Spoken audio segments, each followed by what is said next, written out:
At ito naman po yung partner ko, si Roma, siya ang Vice President. Ayan. Thank you po sa bumubuo ng samahan ng Nissan Warman Philippine Reinvented.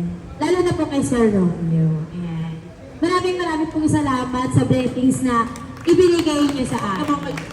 Konting kwento lang po muna. Para yung God's Warrior po kasi, samahan po ng mga batang PWD. Ang mga sakit po namin is, ng mga anak namin, or ng warriors namin, kasi ang tawag po namin sa kanila is warriors. So, ang mga sakit po na meron sila, cancer, hydrocephalus, cerebral palsy, may Down syndrome, may death, iba't ibang cases po. Nabuo po yung grupo namin, dati, na-start po yung grupo namin, it's 2021. Kaka-anniversary lang po namin. 3 years na po kami, noong March 26.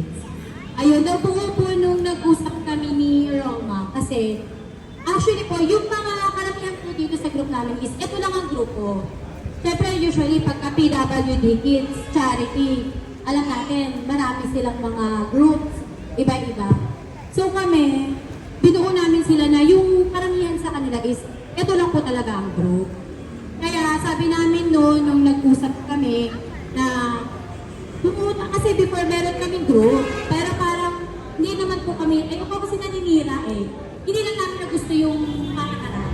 So sabi ko, gawa tayo ng sa atin, tapos i-priority natin yung mga talagang needy na bata. Kasi yun nga po, namili kami, tapos yung mga napili namin is, wala talaga silang group. Kung hindi, ito lang. Kung yung iilan lang din po na group. Oo, yung iba, iilan. Pero yung usually, karamihan talaga dito, kami lang po yung grupo nila.